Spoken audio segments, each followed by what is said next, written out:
Hang in there, it that. is! Smylie Kaufman for 61. Wow. I'm Smylie Kaufman, and this is The Smylie Show.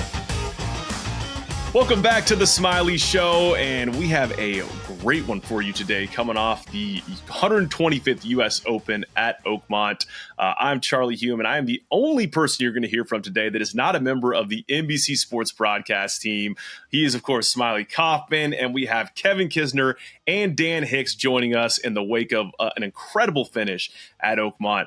And these conversations, Smylie, are presented by our friends at Ahead. Today, we're talking about trust-based relationships. Ahead builds and manages digital platforms that power the most successful organizations in the world. Their consultative approach, unmatched engineering, and innovative solutions combine to accelerate the impact of technology in every client they serve. Ahead's longstanding relationships are built on outcomes and experience with both their clients and technology partners. You can learn more at ahead.com. Smylie, you have incredible relationships with both Kiz and Dan Hicks. So here's where I want to start is just give us a little, we're going to open with Kiz, tease a little excerpt of that interview that you really enjoyed that you want the audience to kind of key in on.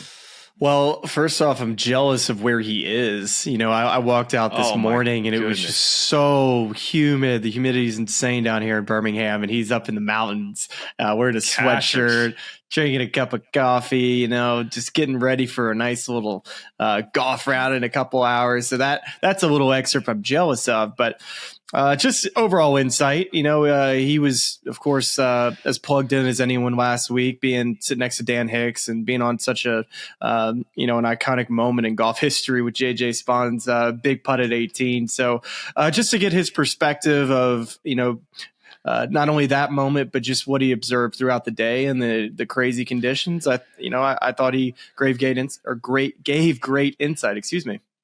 I'll say I was very jealous myself. I got to spend a few months in Cashers a few years ago, and Mountain Air up there. It's just one of the best places in the state of North Carolina. There are a lot of them that are in this state. So wish Kiz luck on social media. I think is it member this week at Mountaintop, or was it member guest? I think member guest is what he said. Okay, well, send Kiz some messages of good luck. And speaking of Ahead with this, like I know you talk about these trust-based relationships. Seriously, when it comes to these big time events, you really have to have it. There's I know I'm kind of leaning into this a little bit, but seriously, when you're not looking somebody in the eye, I have to have a lot of trust in the fact that they know where I'm going and I know where they're going, and I'm not leading anybody awry, and they're not leading me into a weird place. So it's been a lot of fun working with both of these guys, but especially Kiz. Him and I both have a great rapport as far as just talking golf. And it's been really fun to work with him on the broadcast, and there's no faking just overall connection with somebody as far as just being able to talk to him. And Kiz and I have a little bit of that. So that's been a lot of fun. Yeah. And then on Dan, is there any piece of that interview you want to kind of get people ready for? Well, I mean, Dan's just he's a pro. The pro's pro. You know, as good as it gets. It's really fun to watch a talent like himself have moments like that, to where you can really see, you know, how good he is at what he does.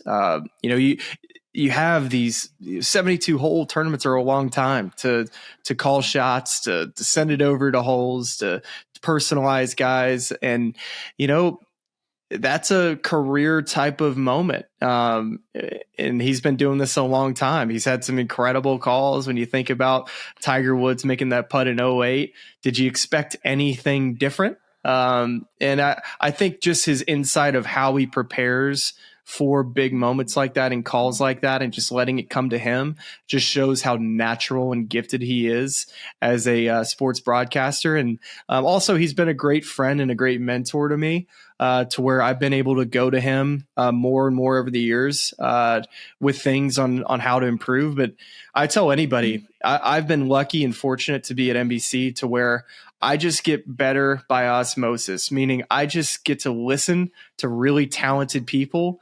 And it's hard not to get better by just listening to their cadences and how they approach talking on air to the viewers. So been super blessed. And Dan was great. Kiz was great. It's going to be a great episode. Yeah, the three of you have an incredible chemistry, both on and off camera. And I think that those are maybe some of my favorite parts of these conversations, is just hearing about what goes on in the booth between shots when you're off camera. And on Dan, I mean, just we're going to hear the call in that interview, but just the how about one? I mean, does it get any better in terms of punctuating one of the greatest moments in U.S. Open history? So I'm not going to waste any more of your time. We're going to get started right here with the Kevin Kisner interview, take a quick break, and get to Dan Hicks. Here we go. All right, guys, welcome back. Another episode of the Smylie Show. We got the Kiz in the house. Another, I guess, kind of like happy hour. I mean, we do this enough now, Kiz. We're starting to get used to talking to each other. Now we're just doing it on camera this time. But, man, we just had a pretty epic U.S. Open, man. And just instant reactions, man. Just having a day or two just to kind of digress from what we just witnessed. Yeah, it was a wild day, dude. I never, during the broadcast in the booth, I could never really put my finger on what was going on or what was about to happen. Like, you were kind of more in the action. We were talking in commercials a little bit. It was just straight carnage, mostly. And then suddenly after the rain delay, it was like JJ Spaun out of nowhere has come back and is just like the only guy that can hit a quality golf shot for the last hour and a half, 2 hours of the U.S. Open. And I thought the two drives he hit on 17 and 18, so good. Showed his resolve from the Players' Championship and how he can handle that pressure in that situation. You were watching right there in front of him, and as soon as the ball took off, you're like, and this is striped. And I mean, it's just incredible that under the biggest situation in his life, he probably made his two best swings. I thought it was a really cool way to come back from getting completely hosed early on in the front nine, and I think it all repaid him when Victor Hovland's ball settled 1 foot behind his ball on the 18th green. I mean, how many times, kids, have you played in a final group or you're in contention or even seen somebody else, but you know the emotions of what it feels like of showing up on Sunday, ready to go. You feel like you had a great range session, and then you get out there and somehow it's like not coming out the middle. You're getting terrible lies. You're getting terrible breaks. JJ Spaun's breaks at 1, terrible lies in the rough, and then he hits the flag at 2. You've been there. What do you think what was going through JJ Spaun's head through those first 6 holes where he's 5 over through 6, and all of a sudden, all these dreams you have of winning a major championship feel like they just went out the window, and it happened so quick? Yeah, it's amazing how quickly it can happen, and I know there's no way he wasn't thinking, obviously this isn't my day, right? Right. It's so easy for that to creep into your head when those things are happening, and I think the reset is such a huge deal for him. I was telling Dan in one of the commercials, JJ was kind of out of my picture of winning the U.S. Open when the rain delay happened, right? We weren't even hardly showing him anymore. We weren't coming to you. And, I tell people all the time, I hate re-warming up. I don't know if you did when you played, but I hate, after a rain delay. Or if I practice a lot in the morning and go eat lunch and then I, want to go play, I never can, get the feels again. So maybe JJ kind of found some new feels, and Sam and Scotty did not on the re-warm up. I think the conditions obviously played a huge role in the I call it kind of the second half of the final round. I think guys were hitting squirrely iron shots, trying not to touch the ground with the water, and JJ seemed to manage that the best. But it was a heck of a turnaround, and I thought it was really cool that you got to be in that group to call those last few shots. Well, let's talk a little bit about the conditions, because every single step that I took walking down these fairways felt like I was walking in a puddle. I mean, the fairways were definitely saturated. And I'm wondering, with if this was a PGA Tour event, Kiz, do you think the overall, committee, do you think they would have sent the guys out, or do you think they would have waited for the golf course to be a little bit more playable? I'm just wondering, from your experience of playing on the PGA Tour for years and years, I mean, it was like 80% casual water in all the fairways. Pretty sure we would have played the ball up on Sunday on the PGA Tour with the conditions already set and the looming forecast. The PGA Tour does a great job of trying to get the tournament in the time allotted. So it sure is a lot easier to go play in those conditions when you don't have to worry about, is this casual water or not? And we have arguments like Sam did in the 15th fairway. We just move the ball until it's in an area that you feel comfortable with by playing it up. So I don't know what the USGA high horse on not playing the ball up is. I mean, I know they want to play golf as it is, but is it golf if the best players in the world are sculling sand wedges trying not to touch the ground because it's so saturated, or fatting irons and hitting 5 irons 30 yards left when you know it's the only place you can't hit it. At some point, the conditions are causing that, and it's not in a good way. Like, I don't mind conditions causing bad shots, but when it's something out of your control, like water in the fairways, and another thing I was talking about, every time I play in those conditions, the ball always goes right off the face. Yeah. But all these guys were hitting it left, and I don't know if they were reacting to trying not to hit it right or what, but every shot for the last hour and a half went left. It's funny. I was talking to JJ Spaun after his second shot at 12. This is, we're still not in the JJ Spaun mode at this point, because Sam Burns just made a birdie at 10. And at this point, after he makes birdie at 10, it feels like Sam Burns is probably going to win this golf tournament. It just feels that way after making a big putt at the turn. And then the chaos happens at 11. And then all of a sudden, I'm doing the math. I'm like, JJ Spaun has a chance to win this, and so is Victor. But at the time, JJ hits this huge right ball after taking casual water relief. So it's not like he probably dropped and it still got wet from dropping, because he's still dropping in a wet spot. But JJ walks past me and he says, "Side hill Y, wet ball, pretty sweet, huh?" And I was like, "Yeah, I bet that was pretty tight." I mean, JJ doesn't hit it. If he pushes a shot, it's going to go like 10 to 15 yards right. It's not going to go SK right. It's not good. I mean, that's how far right it went. And then he gets that amazing break where he gets on top of that mound. But to your point, I saw everything for the most part go left except for that shot. Yeah. Saw, Sam fatted on 11, Scotty skull it, and then Sam's wedge shot on 12 going. The only place you can't hit the ball on 12 is left of that hole, and he's got a sand wedge in his hand, just puts it in a terrible spot. Actually hit an unbelievable chip, but then missed the putt. And I think that's when he kind of got rattled at that point. 11 happened, and now he thinks he's about to get one back on 12, and he makes 6. And it's like, man, maybe I'm not going to win this tournament. I mean, what's going through your head as a competitor that's anybody other than JJ Spaun, right? So JJ Spaun makes, that 40-footer at 12. He makes a 22-footer at 14. Then he makes a 65-footer at 18.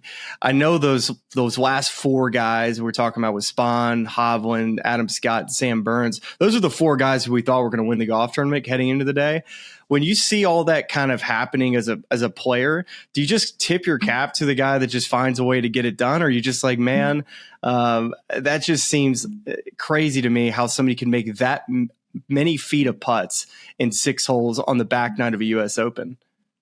Yeah, I think you tip your cap and you kind of understand it's his time, right? Like, those things happen to you or I when we're playing, and we love it and don't think about how lucky we are. We just expect it. But as you're watching from the outside, it's like, dude, you could have a small bucket back there and never make that putt on 18. So it's your time. And, I think, like I said, it's kind of making up for what happened early on in the round. And like a lot of people say, it all works out over time, and it worked out for JJ. He made more feet of putts in the last 6 holes than some people make in a whole tournament. So exactly, he definitely deserved it. And I think you tip your cap and realize that, it's his time. All right, so when he makes that putt at 18, I know you probably maybe seen that putt a time or two during the day. Of course, we just saw Victor make the putt. But what were your percentages as far as what you thought JJ's chances were to just 2-putt?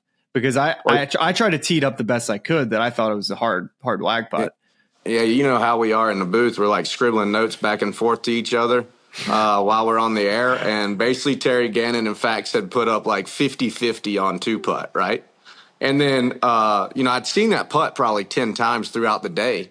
And most guys were getting it within 4 or 5 feet. It wasn't like it was impossible to get to a makeable second. But I kind of we had the same camera angle on everybody's putt. So I could kind of tell when it crested the ridge whether the speed was good or not. Mm-hmm. And so Dan is kind of leading as it's rolling, like, needs a 2-putt to win the U.S. Open. And it crested the hill. And I'm like, oh, man, this is perfect speed. Like, it's not going. It's a 2-putt, right? And I just stick my thumb up right in front of Dan's face, like, it's good. Yeah. And because I know he's got to make some crazy big moment right there if it does something good. And nobody in that booth was thinking this putt's going in, right? You're not thinking it. No one in America's thinking it. And so I'm like, what is Dan going to say if it goes in as it's rolling and hits the pin? And he goes, how about 1? And I thought that was the coolest call ever. So, kudos to Dan for being out. That's why he's so good at what he does, and he filled in perfectly in that spot. I would have been like, what just happened, on air. Isn't it incredible watching him go after that? Yeah, it's incredible. It's incredible to see that he can just roll with it and know the situation, and that's why he's such a good guy at that. But, yeah, I would say 50-50 on 3-putt is what we were guessing in the booth. I wanted to see like the inside cam reaction of all four of you guys after the putt went in. I just wanted to see you guys just, stand up and just try to keep your composure knowing that Dan's got this call. But at the same time, you probably just witnessed one of the most, I don't know if there's going to be anything that ever tops it on an 18 green for a long time for a major championship. The one that comes to mind for me is the 2008 on Torrey Pines with Tiger Woods, the putt he had to make. But golly, I mean, where does this stack up for you? Dude, it's got to be at the top for me. Like, to win the first major, win the U.S. Open, I don't even know exact footage of the putt, but it had to be over 60 feet. And it went in like a 2-footer, dude. It was like perfect speed, dead middle. It's just incredible to me that, when you saw it, I saw another angle from the other side of the hole, and I know you were talking it up about how hard the putt was, but it breaks a lot late. Oh, God, yeah. And, it was out there like 6 feet left of the hole at one point, and I'm like, how did he know this is going in? But, it went in. It would have gone in a thimble. And as far as I'm concerned, Tiger's was incredible, and we see that putt roll how many times, and it's bouncing all over the place and goes in. But, situationally, knowing what JJ was trying to accomplish in his first major championship, I think it's probably top of the list. Well, I was listening to the conversation that JJ had at post-golf tournament, talking a little about something that him and Max Homer were talking about that I guess Max learned from Tiger, that said that, hey, dude, U.S. Opens, you basically just try to hang around on the back nine. And even when you think you're out of it, still just hang in there. That goes for probably very few amount of events, kids. Like when you think about winning on the PGA Tour and what you have to do, you can't take a couple holes off and expect to win a golf tournament on the PGA Tour. But when it comes to a U.S. Open and a very difficult golf course like this, how do you go into that with the correct mindset to be able to come out the champion? Because very few are able to win major championships, and it does take a little luck at times, but also just hanging in there sometimes is the best formula for majors. Yeah, and to be honest, I think the start probably helped JJ's mindset the most. Kind of like, man, maybe, it's not my day. I'm, 6 back or whatever he was after 5 holes, 4 holes. And he settled in, started making some pars. And I think his mindset probably changed to, let's just try to get as good a finish as we can. Right. And then he starts making birdies, and it's like, oh, crap, I might be able to win this tournament. So I think that change in the attitude and the mindset throughout the round probably helped him being his first major. And probably put the most pressure on Adam and Sam, because they're like, hey, it's our tournament to win or lose, which is the heaviest burden you can have playing in the last group of a major. So those two situations, I think, were super helpful. But to your point, a PGA Tour event, if you're 2 shots up with 6 to go, you better birdie 2 to 3 out of the last 6 to win the golf tournament. Sure. U.S. Open, it's like, man, I might be able to bogey 2 out of the last 6 and win the golf tournament. Exactly. So that mindset only comes around once or twice a year, and it's so different. And I think where JJ was when he started making birdies and hanging in there was such a good situation for him.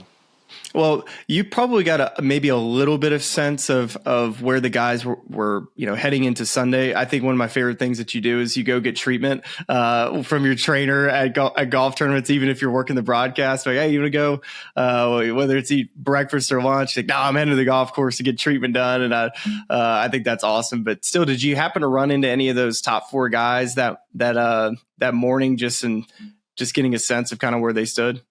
Well, to be honest, I kind of selfishly do it to make myself feel better, but that's where they all go before they tee off.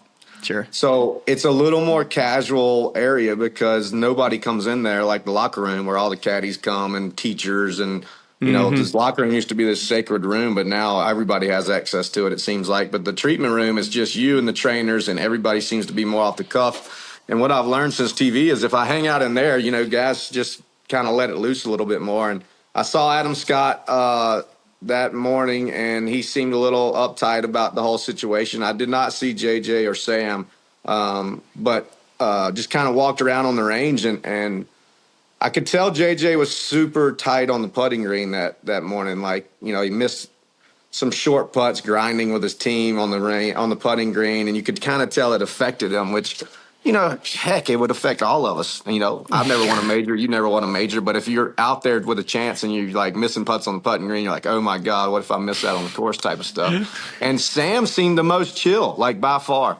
He's out there chilling with his guys and, doing his routine. And I was like, man, Sam's in a really good spot. It's going to be a tough one to track him down if he gets off to a good start. But it just, they both shot 3 over on the front, I think, and still winning the golf tournament. That tells you how hard the conditions were. I mean, there was so many storylines kind of unfolding at this U.S. Open. Did any player stand out? And of course, JJ Spaun, we talked about him, but did any other player kind of stand out that kind of rose to the occasion this week? Or do you think it was more so Oakmont won? Well, I'm super interested by like a guy like John Rahm, who we didn't really talk about or have a chance, and suddenly on Sunday shoots 67 and posts 4 over, and all we talk about for an hour and a half is like maybe 4 over wins the golf tournament at this point. Who knows? Dude, if Scotty would have somehow backdoored this thing too, he's another guy. I kept slapping Dan like, dude, if he made any of those putts on the back nine, he posts 1 or 2 over, and I don't know if guys changed their mindset to that, but as bad as we thought Scotty was playing, he's playing terrible or not, not going to have a chance. Suddenly, like 2 hours left in his round, I'm like, dude, if he posts 3 under on the back nine somehow, he wins this golf tournament. And then Bobby McIntyre, like what a couple shots he hit coming down the stretch with a chance to win. And I love his vibe about golf, like, please God be right or whatever he said on 17 when he touched that driver. I thought that was really cool. Like, he's living in the moment. He's trying to win. And so those 2 guys, or 3 guys stood out to me. All right, so your assistant captain, of course, for the Ryder Cup coming up at Bethpage. Seems like JJ Spaun all but just locked up his spot based off of points. And I think it's kind of thrown a whole wrench a little bit into the American team because if JJ doesn't win that tournament, you expect he's going to be in the category of needing a pick. All of a sudden, he's a guy that might be locked up based off of points. I'm not sure how close it is yet, but still, Kiz, you have to feel like this might light a fire into some players that are on the bubble. Yeah, we need them to, We need some guys that have had experience in Ryder Cups to come rise to the top now, If JJ's on the team, for sure, you got guys like Ben Griffin and Andrew Novak right there. They have another couple good weeks. They could lock it up. Sure. And they'll be all rookies at a Ryder Cup in New York. So we need some veterans to step up to the plate and be able to be mentors to these guys at this tournament. It's the biggest team event that we could possibly have, and we need as much experience as we possibly have. But I'm not worried about guys like JJ Spaun. I love his game, and I'll put him under my arm and get him fired up to go play. You just got to be careful who you pair the rookies with and make sure they feel comfortable in those situations to go shine and show the world why they're on the team. It doesn't feel a little odd this year because the team seemed like set, like at Whistling Straits and even closer to Rome, maybe a little bit of a disarray. But this year just seems a bit of everything. You have all of these first timers for Ryder Cups. I can think of about 6 to 7 guys that legitimately have a good chance to make the team. And then you have plenty of these veteran guys that I would say are, they need to play well. And it's going to be tough for Keegan to call one of these rookies and tell them they're not on the team when they've played better than the veterans this year. So that's my whole question is how much experience do you think is needed on this team? And can you roll out a team that's just really playing well that maybe has a little bit more rookies? Well, kind of our, what we talk about is we want as much experience as we can get, but not if your game's not there. You look at a guy like Brooks Koepka. Yeah, from the time I was asked to be a vice captain, I never really thought that he wouldn't be on our team, right? But he hasn't played great, so it's just this is me speaking, not Keegan, but I'm like, dude, you if you're not playing good, you can't be on it. Help us, even if you're experienced. If you're shooting 4 over, it doesn't really help us. Now, he played better at the U.S. Open, but I need him to show me he's playing great before we could make a choice to pick him, right? So it's a hard conundrum that you're in. Like, you want experience, but you also can't take a guy that's not showing form. And I'm not trying to get too ahead of that form right now. We still have one more major, and then we have the 3 playoff events that a lot of guys can show us some form. And I think it's a really fun and exciting process to be a part of. I'm glad that I'm on this side, and hopefully it'll all work out, and we'll have a great Ryder Cup for the United States. Yeah, I guess the one thing I want to ask you here about Keegan is I just want you to put you in his shoes for a guy who I think is easily a top 12 American player right now. Do you think he has more or less pressure with his game right now as far as just his wants and will to want to be on this team based off of points? Do you think it frees him up to know that, hey, I don't really care to be on the team, but I also know that I would love to be on the team if I play good enough? Where do you think Keegan's golf brain is right now with kind of where he sits in this whole Ryder Cup standing stuff? I think Keegan's so focused on being the captain of the Ryder Cup that his game's kind of secondary to that. Like, I don't think he tees up thinking, I want to make the Ryder Cup as much as a guy like Ben Griffin does. Does that make sense? Yeah, totally. I think when he tees it up on Thursday at the Travelers, he's trying to win a golf tournament, but he's also thinking about, man, how are we going to handle that dinner on Thursday night, or what are we going to do Friday morning type of stuff. If he shows up and wins this week or wins the British Open, I think Keegan's mindset will change to more player-centric on the Ryder Cup. But basically, it's going to be up to Keegan, I can't tell Keegan he has to play on the team if he doesn't want to play, right? If he makes the team, obviously that's great. But I don't think anyone can tell Keegan, hey, we're picking you, except Keegan saying, I want to play, and I think I'm deserving. So that'll all unfold in time. But as of right now, he's playing great, and we could use his assets on the team. Well, I'm going to miss working with you at the Ryder Cup, man. We were losing you and Woody that week, so it's going to be a couple man down that week. I know. How many times do you think Tommy or somebody's going to text me, hey, can you hop on with Smylie real quick or whatever? I mean, my phone's going to be blowing up from Tommy. And I really enjoy TV. I love working with you. I think you and I have a great camaraderie back and forth on as it unfolds the whole play. But you can't pass up a dream opportunity like what I have at the Ryder Cup. And if everything works out, you and I have plenty of Ryder Cups to call in our lifetime. And let me ask you this. How many people think that you and I look alike? Man, it's my favorite thing in the world. And Charlie's going to laugh at this, but every time I'm walking through an airport or at a golf tournament and somebody goes, oh, Smylie, what's up? And I always tell them to F off just so Smylie gets a bad rap everywhere he goes.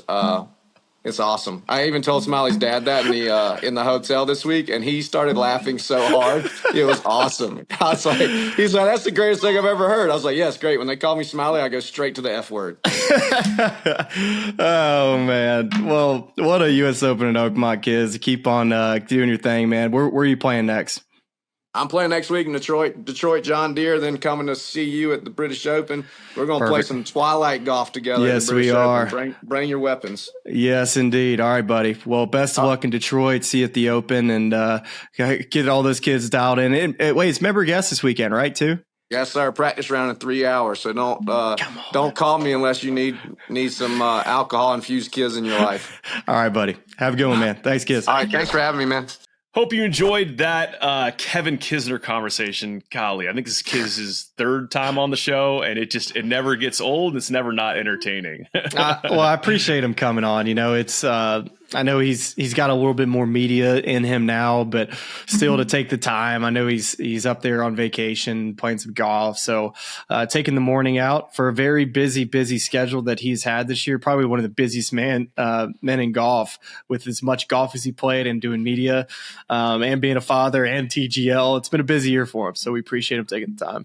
Yeah, I mean, and I'll say too, these two guys, some pretty good golf they have on deck this weekend. If you had the distinct privilege or pleasure of taking your golf clubs from Mountaintop in Cashiers, North Carolina, up to Winged Foot, one way you could do it is by using ship sticks. You probably would need to be honest. You probably would need to, yeah. You probably have to go to the Asheville airport. I'm not sure where you fly into, on Long Island for Winged Foot, but ship sticks gets you from your front door to 4 easier than ever. They'll pick up your golf clubs from your home or office or maybe your mountain cabin, and deliver them on time, guaranteed to your golf destination anywhere in and outside the United States. No more airport headaches, no more lugging heavy bags, just easy, stress-free travel for golfers like you. Supporting benefits include white glove service, complimentary insurance, real-time tracking, door-to-door service, international shipping, and it's for any occasion.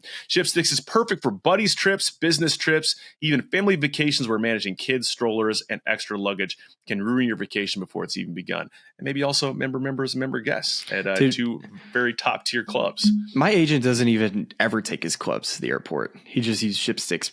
That is his way to get golf clubs from his house to the golf course. I mean, seriously swears by it. He'd say it's unbelievable. I've used it before, of course, but for the most part, I'll bring my clubs with me to the airport. But I mean, it's becoming for a lot of city people. It seems like a lot of city people really lean into not wanting to deal with, whether they're getting on the subway to get to the airport. I don't know how New York people get anywhere, but if they get there by a train, subway, whatever it is, or car, it seems like that's way, way easier. Yeah, I mean, why would you do anything else? It's just one less thing to worry about. And if you are a city person, if you're a mountain person, whatever, wherever you are, however you're going to play golf at a different location, you can enjoy 20% off your next shipment by using the promo code Smylie. That's SMYLIE, and we'll of course put a link in the podcast and YouTube that you can use to ship your clubs wherever you're going next. Have I told you the time that I accidentally hopped on a private flight and left my clubs in the taxi car? You have not. I like the beginnings of the story. This is how ShipSticks was first used for me. We were going from the Northern Trust to the Deutsche Bank, 2016. We were playing out in the Hamptons, hopped on a flight. We get in Boston. My clubs are not in the plane. And somehow the clubs didn't make it from the taxi cab to the plane. So watch out, flying private sometimes can be very difficult. I heard a story about this. I think it was Claire Rogers who had a story on this at Erin Hills a couple weekends ago, where there was some situation with, I believe it was Amari Avery, where they had to move Airbnbs or move hotels or something. And her I don't know if it's her boyfriend or fiance or husband, he had to leave for the airport and took her clubs with him to the airport. Yeah. So, I mean, there are so many stories about, golf clubs trying to travel, horror stories. It's one less thing to worry about. Just use ShipSticks, get them there on time, right at the clubhouse, walk up. There they are at the bag drop. So we appreciate ShipSticks for presenting this episode. And without further ado, we're going to get to Dan Hicks for more breakdown on the 125th U.S. Open. All right, welcome back. Another episode of the Smylie Show. And of course, just had Kevin Kisner on, and now we have Dan Hicks on the show. So Dan, I know this may feel a little bit about, a little happy hour-ish here, and I'm happy to have you on as a guest, my man. Very much so. Good to be on. And the only other time I was on, we were live at the Pinecrest Inn at the U.S. Open last year at Pinehurst. So that was on site. That was a live version there. Sure was. Good to be back on. Your background looks great. It's a little different than Oakmont, I think. It definitely is. This was my grandfather's. This sat above his mantle in his den. So it's one of my favorite photos ever, or paintings, I should say. And reminds me of him, but it also reminds me of the West Coast. And I just love that whole area. All right, Danny. We've had plenty of U.S. Opens over the year that have had earned nicknames. You could think of the meltdown at Winged Foot in 06. You could think of the Tigers Torrey Triumph in 08, and maybe even Winged Foot, where you remember Bryson's blueprint, where he kind of defied the USGA distance and how you're supposed to strategize around a golf course. And then maybe this year, I don't know what you think, but JJ respawns at Oakmont. I could tell you put a lot of thought into that, Smylie. What do you think? I can't, off the top of my head, I can't beat that because that's exactly what it was. That was one of the most, I think I said it in the aftermath of the chaos of JJ Spaun dancing around with his caddy, Mark Cairns, in the rain with an umbrella. I said something like, in one of the wildest U.S. Open championship Sundays we've ever seen. Because that's exactly what it was. I mean, that was my 26th U.S. Open, which is crazy. Just when you think you've seen it all, you haven't, and you see something. You see something that happened with JJ Spaun. We'll never see something like that again. We'll never see a 65-foot putt or 64 feet 5 inches, however it exactly was, to win the U.S. Open. I guarantee it. In another 26 U.S. Opens, you won't see it happen quite like it happened on Sunday. Well, let's just talk about, this being your 26th U.S. Open as a play-by-play voice for NBC. What does that milestone mean for you, Dan? It's I'm sure it's been quite the journey from Oakmont to your first one at Shinnecock. Yeah, first the one word that comes to mind, Smylie, is privilege, because you never know, how long you're going to be able to do them. Your network, in this case NBC, has to have the rights to do them, so you've got to be lucky to be able to have the opportunity to do them, and then just to be able to stay in that chair and work with all the greats that I've had the pleasure to work with, from Johnny to Zing to now Kiz and company, and Fax is up there. Believe me, I never take it for granted. Although I will say Friday's second round of this year, I want to get your take on this. It seemed a little slow. Mm-hmm. I don't know. We got off the show on Friday and the guys were getting beat up on the course. And it just felt like, is this one going to deliver? And then I remember telling, I don't know if it was Gil Caps or Mike Tirico or somebody, I said, sometimes we have that feeling, and then Sunday, who knows what's going to happen? So it certainly turned around to one of the great finishes in U.S. Open history in a hurry. You know what that void you were missing was on Friday? It was just happy hour. That's all it was. I knew there was something. You had this itch and you're just trying to scratch it. And you didn't know what it was. There was no happy hour on Friday.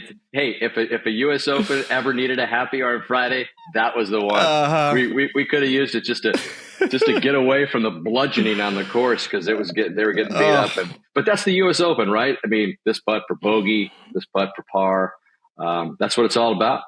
We had so many storylines heading into that Sunday where it really kind of rounded into form, where we've had this Final Four feeling heading into Sunday with all these unique storylines. And, all of a sudden, through, I guess, even right around the rain delay, you have all of these exploding possibilities of who could win this golf tournament from the four that we had at the beginning of the day. So from your seat, Dan, what's going through your mind when it kind of turns into this kind of wide open free for all? I looked up and all of a sudden there's 5 guys tied for the lead. I thought, how in the hell did we end up here? It happened like in a blink of an eye. I think I used that term on the telecast. So, there was so many twists and turns, and then all of a sudden to have it come down to, and then there was Rahm sitting in there at +4. I know a lot of people probably thought that was still far-fetched, but I kept pointing out that score because guys were going backwards. They were sliding down the hill just like some of the fans in the mud at Oakmont. Mm-hmm. I mean, it was going the other way. And then when Scheffler was trying to get in there, he didn't quite get to the +4 number. So I thought those guys had a chance at the time, because that's how the golf course was played. So you even had those guys on the outside looking in, and then all these guys tied for the lead. But that's what you hope for. That's what you dream for, that you've got all those possibilities. And, we had just played the Tiger Woods 2008. Look back at Torrey Pines, and I'm thinking, are we setting the stage for something, similar craziness that we just saw?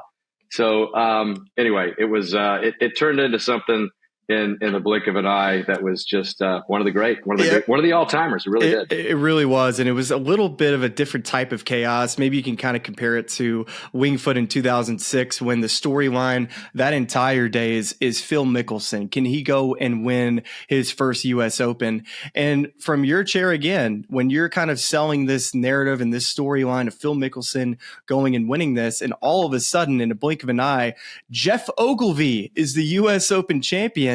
Now, how do you keep yourself composed, knowing that it can change in a blink of an eye, and all of a sudden this buildup that you've been having has to change just like that? And this week was almost a Robert McIntyre situation. Yes.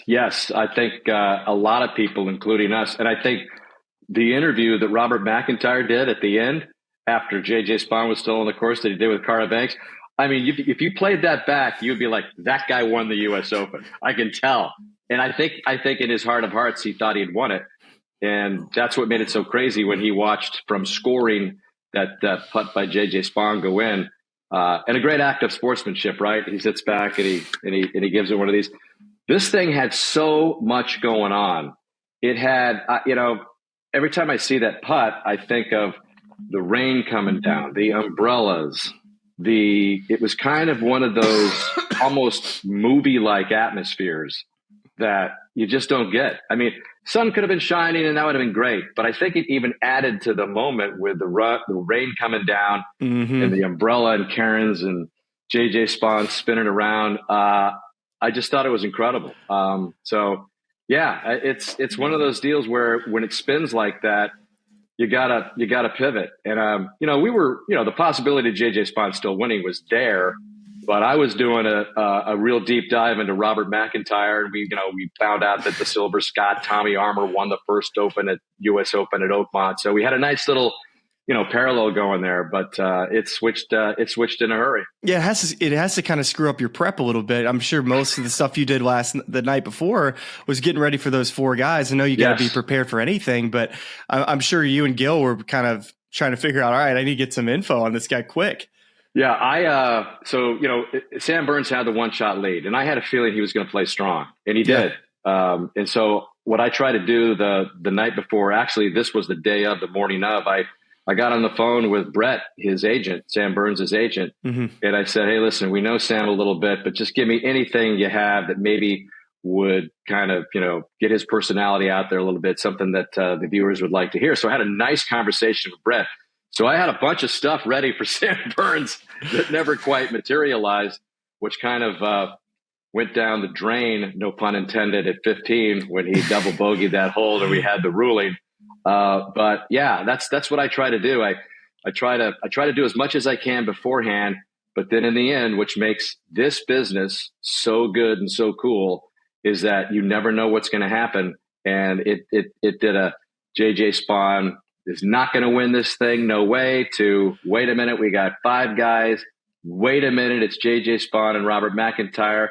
And oh my God, JJ Spaun is the U.S. Open champion. It seemed like it happened in a matter of minutes. It was quick, and you got to give a lot of credit to our team at NBC, Tommy Roy leading the charge. You and I both know what it's like, how much goes into a live broadcast and making sure it matches the storylines of what's happening during a crazy Sunday. So, by the way, Smylie, speaking of that, I'll just not to plug or kiss our producers, but those replays that you saw, like, right after they went in, you've got in the director, Joe Martin, let's give him his due as well.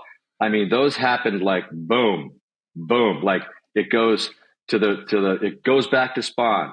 It goes back to Josh Gregory's shot. I mean, that was all in real time at the time of the live broadcast. You got Josh Gregory. We had just told the story about how he turned his short game around by working with Josh.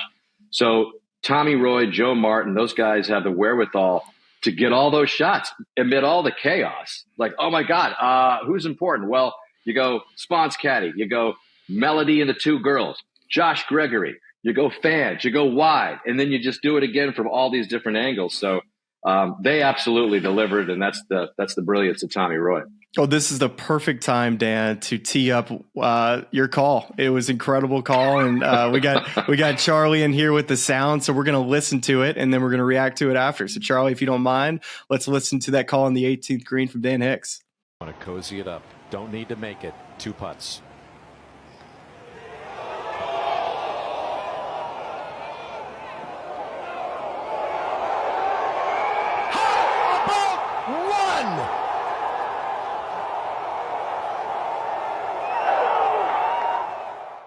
I mean, that golf ball, without seeing the picture, that was rolling for a very long time. It was, and we're all so. The only regret that I think Tommy Roy, I just talked to him, short time after the show. He said, the only regret that we wish we would have done is the replay of the booth. You know how they've got a camera on us? Yes. So it's Terry Gannon, Brad Faxon, Kiz, and me. And I don't know what I did. All I did was reach a new decibel level of how about one? That's just the first thing that came into my mind. But I guess Kiz in facts, and T. Gannon went crazy too. So don't be surprised if you see the replay of that at the Open Championship at Royal Portrush when you see JJ Spaun, because I guess the old booth lost control a little bit as well there. But that we couldn't contain ourselves. Sure. We've never seen anything like that. Well, it was an incredible call, Dan. And I was going to ask you this. So, when we're kind of setting up this putt from JJ Spaun, of course, we watch Victor Hovland just putt right before, but it's my job to let you guys know, hey, this is not an easy 2-putt. And so after, I kind of lay out, let the thing breathe, let you do your thing, Dan, and JJ hits this putt while it's rolling. Of course, like in your mind, you're probably preparing for, you're not thinking about it going in, right? Like that's not even coming into your mind thinking about what am I going to say if this goes in? You're probably just thinking about, if it goes to 6 feet, what you're going to say, or if it goes to tap in, what you might say going in. Like, so that coming out in real time was just incredible. What a call. That's the biggest example, Smylie, of not getting ahead of yourself and not start scripting things before they happen, because that obviously things were kind of going through my mind. He's going to cozy it up there like I thought he was, and so then now we're going to get ready for a little tap in putt, or maybe it was going to be a 4-footer. Who knows? There was all these possibilities, but that's the biggest example why you don't get ahead of yourself, because it was in the moment. I was just watching it. You've got to react to what you're seeing. You've got to stay locked into what you're seeing. Mm-hmm. And I had just said the last words out of my mouth were 2 putts. So that was and it just kind of strung together. And I just hooked it on and just said, how about 1? So that was like, it was just having a natural conversation at a little more of a high energy level, but it was just kind of keeping in the moment, 2 putts, cozy it up, and then just kind of stringing on, how about 1? So, that's a big example of why you don't get ahead of yourself and script things out, and just kind of let the moments happen when they do. So we just had Kiz on, and he said that while the putt was rolling, he had seen that putt maybe a couple times during the day, to where he knew when it kind of crested over the hill, at that point you still couldn't see the flag stick, but he felt like it was going to be a good putt. And he said, this is what he did. I don't know if you saw it, but he said he put his thumb up and he said, this is going to be good. Like thumbs up to you, knowing that, hey, this is going to be a good putt. Yeah. Did you see his thumb?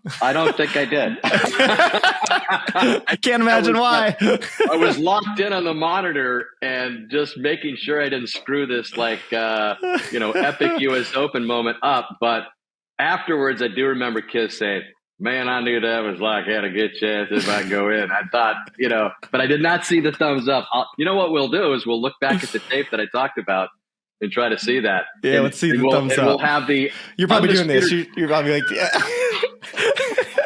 Kiz. You know how it was. Kiz, that'll be enough of you for now. Let me do the call. Thank you very much.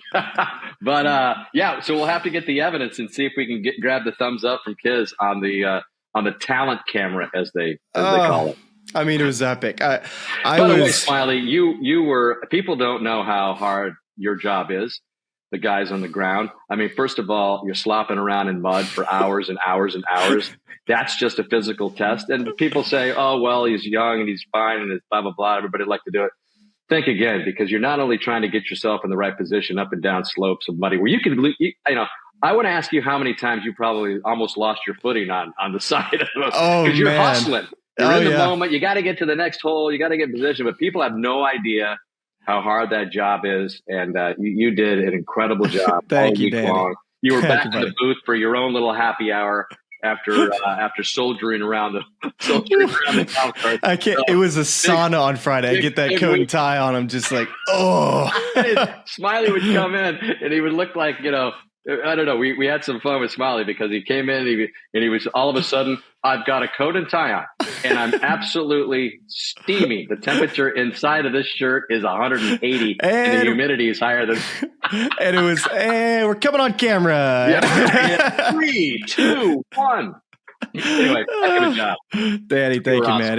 It definitely is a bit of an Energizer Bunny type of job when you're an on-course reporter, especially when you legitimately need to check every single lie of any golf ball at this property, because it was such an important part of the story. Is, I kept on hearing the group behind me with Bones, Adam Scott, horrible lie. And then every lie that JJ had after the restart good lie. I'm telling you, it was a run of luck that I hadn't seen the entire week. He was able to play from every single lie.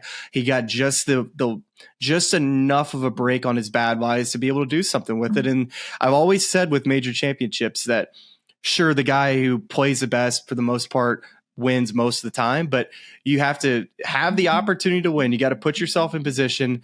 And then you also have this little category too that I think comes into play, which is luck.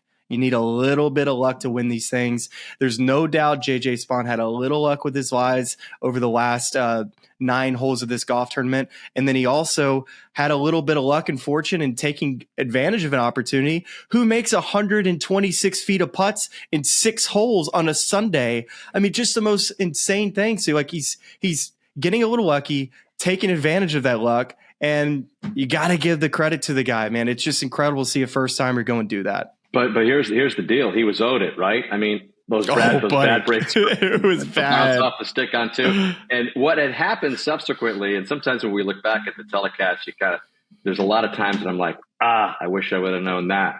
I wish I would have known that JJ Spaun was bouncing to CVS's at 3:00 in the morning to get his daughter some medicine, up all night throwing up. Can you imagine? 1 shot off the lead in the U.S. Open. But that's what you do, and the fact that it was Father's Day and JJ Spaun is like being a father. is being a father at 3:00 in the morning. And oh, by the way, I've got a U.S. Open to try to tackle on the toughest golf course ever. But yeah, I just, he kind of said that maybe his slow start had something to do with that, and then the rain delay kind of reset him and everything. But that was that's just another part of the story that JJ Spaun wrote. Well, it was incredible for watching JJ Spaun get it done. And Dan, you not only had Kevin Kisner sitting next to you this week, but you also had your old pal Johnny Miller back sitting next to you for a segment. I know you've spent many, many years calling some big time golf with Johnny Miller, and of course he's a legend and one of the best to ever do it in that analyst chair. What was it like having him back at Oakmont at a place where he had a Sunday 63 and I'm sure a lot of memories? It was awesome. And that, of course, will be the last time I see Johnny at Oakmont, unless something crazy happens, because, so it was really cool to see him, really cool to get him on the air and just kind of, shoot the breeze with him a little bit. And, it's not that I forget how good he was, but it was funny because we were running that Tiger Woods 2008 rerun during the rain delay, and just hearing him again, just pounded into my head how good he was and is. He just had an incredible natural kind of savant crystal ball in everything that he talked about. And so he really put us on the map, Smylie. Long time before the Smylie Kaufman happy hour was the big hit of NBC Golf. Johnny Miller was putting us on the map. I mean, when we got the USGA rights in 1995, we hadn't done much golf at all. It had been a long time. ABC had the rights for a long time to the U.S. Open. We had never done the Open Championship, which we do now. So I credit Johnny Miller to really giving us instant credibility. The USGA, loved Johnny. Of course, he was a big part of their history. He won a junior boys, won the junior championship as well, in addition to his U.S. Open. So he really put us on the map and gave all of us, I think, the opportunity to do what we do still to this day. Well, I think he understood the assignment better than anybody. He didn't cheat the viewer. His job was to report his opinion to the viewer, and he put his relationships aside for maybe players that he had respect for. But that's the job. It's giving your opinion and not sugarcoating it. And as a kid, I thought it was too harsh. I was never really a Johnny Miller fan. I thought he was too mean. But I think now, when I got into TV, I have much more respect for him, because guess what? That's what the viewer wants to hear. They want to hear what's going on in the player's mind, and they don't want it to be told any way other than the truth. Your first responsibility, and you've learned it in a hurry. And I'm sure you had some uneasy moments when you were like, do I say this? That's my buddy, man. We grinded on tour together for all those years, and now I'm going to kind of call him out on something. But that's what your responsibility is. And the sooner a broadcaster who goes from the field, whatever sport it is, to the broadcast booth figures out that he or she is broadcasting for the people at home, the sooner they figure that out, the quicker they can become the best broadcaster they can be. And it didn't take Johnny long to figure that out. It didn't. He was ready to pounce, and he'll be the first to say he could have said things in a different manner at times. A lot of times it's the way you say it that you can kind of still be getting the same point across. But Johnny could come across very harsh, and there were some moments where I would basically let about 10 seconds of dead air go by and go, let's go to 17 and Gary Cook. Because I had nothing to say. I was like, there's nothing I can say that'll cushion that or it was just one of those times. Well, he was a blast. You never knew what he was going to say every show. All right, you got to be honest with me here. How many times would Johnny Miller hit the cheese whiz? Well, and how many times would you hit the cheese whiz too? You know what? I never partook in the cheese whiz. That was Johnny's thing. It was kind of actually gross to see him. Oh, you don't say. Because he would. So first, it started off. Kathy Nose, our lovely, brilliant stage manager, would take the cheese whiz and put it on crackers, and then Johnny would start eating it, and he found that he really liked it so much that he started mainlining it from the nozzle to his mouth. All of a sudden I'd hear this and I'd be like, what is going on? And Johnny has the nozzle of the cheese whiz and he's direct hitting his mouth with the cheese whiz. So it just kind of became one of his things. And I would look over him and he'd have this smile on his face. I go, what are you doing, dude? You're that's not good for you. And he'd have his shoes off, his feet up. He was Northern California cool in every way. But the cheese whiz thing was a little disturbing at times. Oh, when you signed off with Johnny at Oakmont, how do you not both have a tub of cheese whiz and just we should have on the way to break? These are the kinds of production ideas that only come from the Smylie Kaufman show. Had I to do it over again, we would have done that, and I would have said, Johnny, just for old time's sake, hand him the cheese whiz can one more time at Oakmont. It would have been perfect. Damn. That's cinema, Dan. That's cinema. That's absolute cinema. You got it. Well, I know you've seen plenty of U.S. Open venues in your years, Dan. We go all the way back to, was it 1992? Shinnecock. 95 Shinnecock was our first U.S. Open. Yeah. 1995 Shinnecock. All right, so you've seen plenty of venues over the years for U.S. Opens. Do you have any personal favorites, or just from a broadcast perspective, or just any just being a fan of the game of some of these venues? My all-time favorite course and U.S. Open course, doesn't matter, is Shinnecock. I just think that place is so good. And, doing that first one in 95 just kind of turned me on to the place, and then watching it through the years and living in the area as I do. I've been out there, played golf, got beat up on it. And it's and National Golf Links is right next door, which is a fabulous place, but that's the happy golf. And then Shinnecock, you go get your butt kicked for 4.5 hours. Sure. I just think Shinnecock has everything you want in a championship course. Cannot wait to get back there next year when it's staged there again. Oh, Smylie, I've driven past it. Oh man, you are gonna just mark my words. You're gonna fall in love with this place. I think I'm gonna be interested.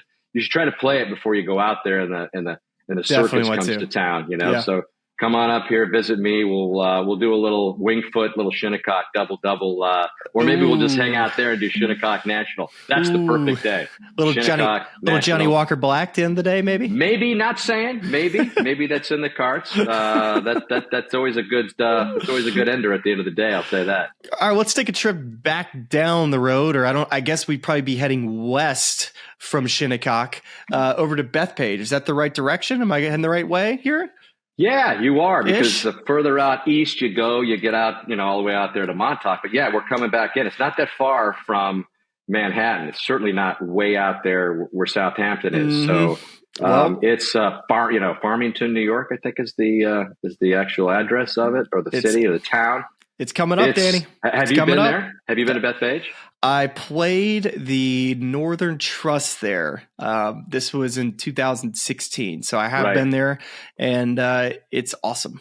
Love it. It's one of my favorites in the area too, as well. It's a big 6.5 mile walk out there. They're making that first tee wrap around from the 18th green around the first tee, so they can get more people for the hoopla, the first tee, and they can just hang out there and watch a match come back to 18 if they can.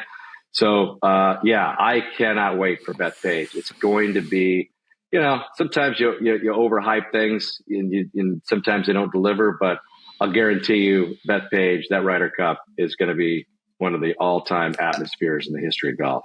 I mean, especially just with the golf course, the New York fans, the strength, I would say, of the European side, and knowing that the motivation from that side to win on foreign soil, that kind of seems to be honestly more important, is who can win the away game and who's going to be the team to lose at home. To me, that's the big storyline that I'm excited about. And I just have no idea who's going to be on this American team. We talked about it with Kiz, and JJ Spaun just, I think, played his way onto the team based off of points. You expect him to be on the team, obviously, now. And I'm wondering how many rookies are going to end up on this team for the Ryder Cup for the American side. What do you think? I think it's going to be really interesting because there's going to be guys thrown in there for the first time ever. And by the way, we're at Bethpage, where the atmosphere is off the charts of like, how did I get myself into this? But we're going to see some first timers, I think, for the American side. I don't know how it's going to exactly shake out. I think the Keegan Bradley thing is incredibly interesting. Mm-hmm. I keep bending Kiz's ear. I don't know if you guys talked about that. We did. We talked about it. Yeah. What did Kiz say about Keegan? I asked him, I said, I want you to put yourself in Keegan Bradley's shoes, and I want you to tell me what your mindset is as a golfer heading into, Ryder Cup selection. Are you more or less nervous about playing well week to week to try to make this team?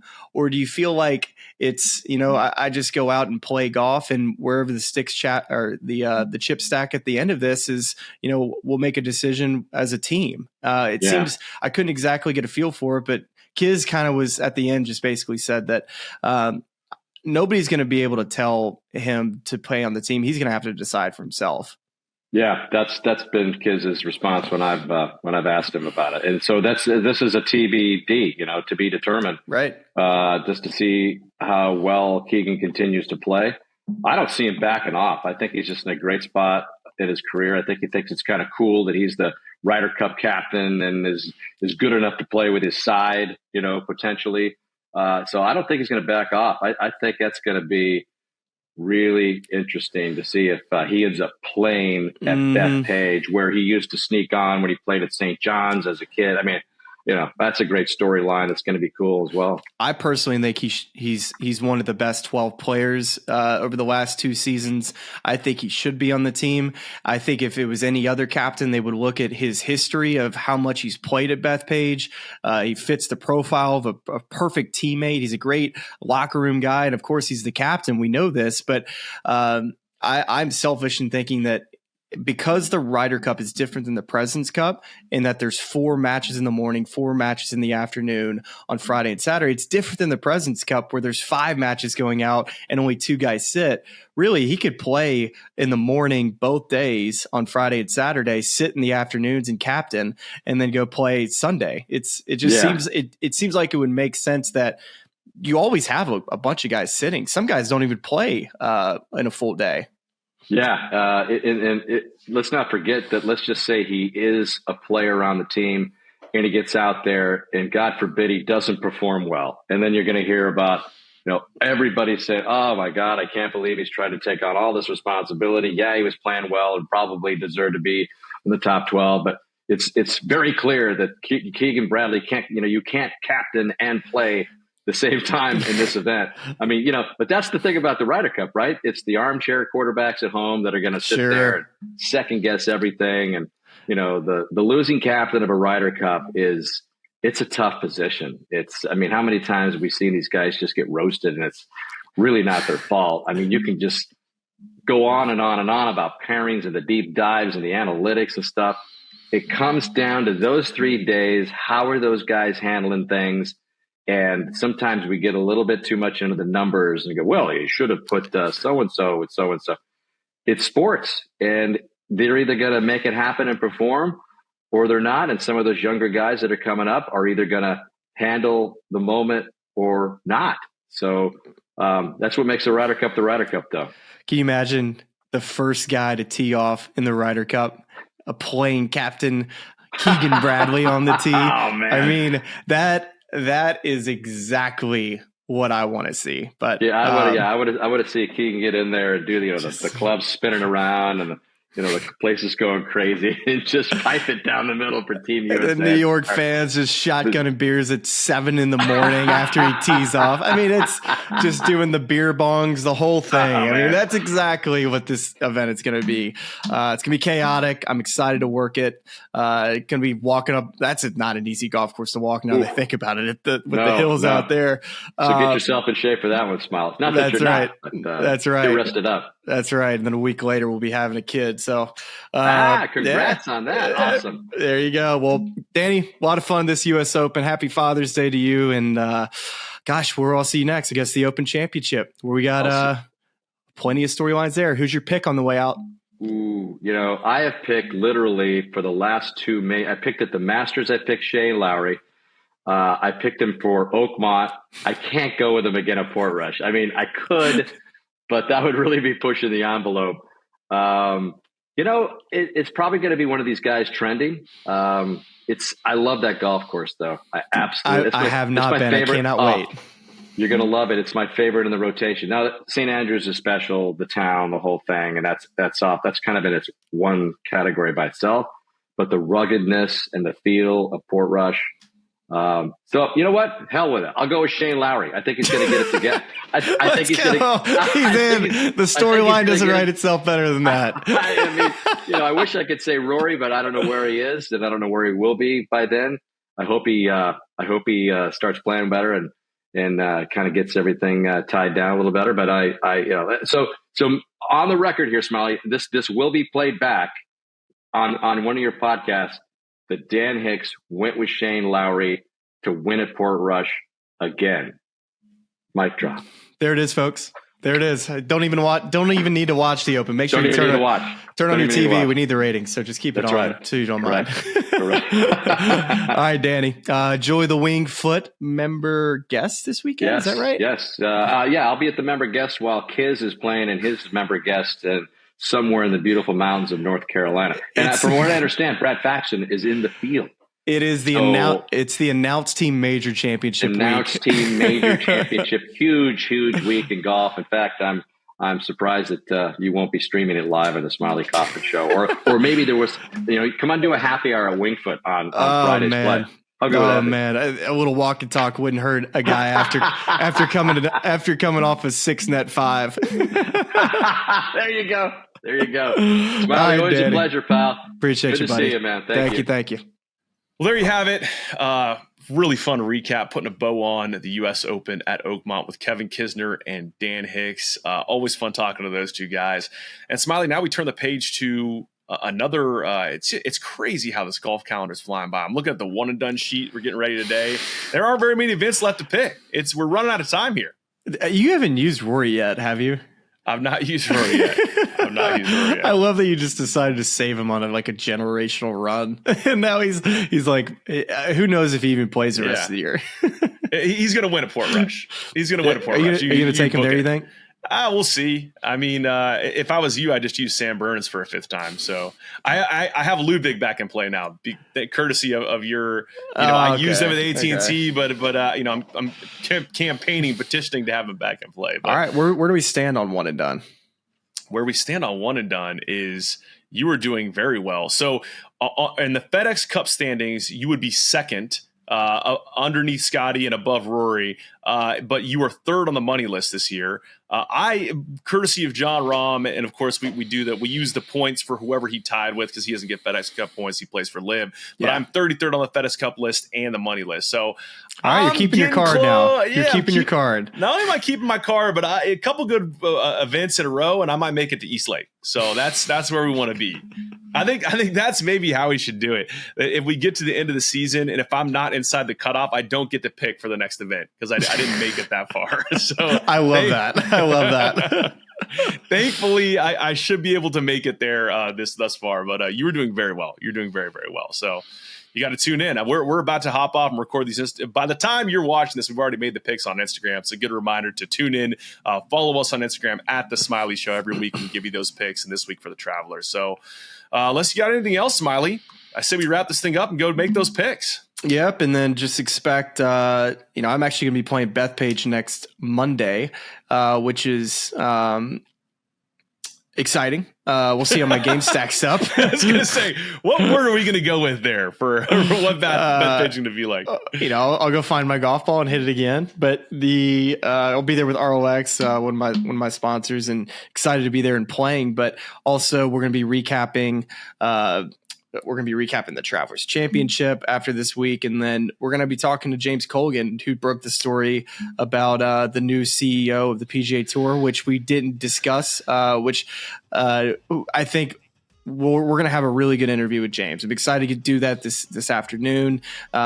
And I think it'll probably take a couple weeks to really get a sense of the direction of the PGA Tour, but I think James will really help us kind of lead us in the right direction of what to think about this. Yes, absolutely. Yeah. In addition to that Travelers recap, James on Brian Rolap being appointed as a CEO, and the subsequent reports now that there is a plan to sunset Jay Monahan, and that should happen the next 6 to 18 months, I believe it is, and turn over the day-to-day responsibilities to a new CEO. So all exciting stuff. Can't wait to get James's thoughts on that. So look forward to that. Next thing in the feed that we have for you, and we appreciate you watching and listening as always, and talk to you right back here very soon. I listen to this podcast. It's really cool. And all of our lovely fans and subscribers, but make sure you like and subscribe. It's cool to see what you guys are doing. I know golf fans appreciate it, but we do too, so please keep it up. For all the good people of YouTube, like and subscribe. You guys have some good takes, so I'm happy to come on and shoot the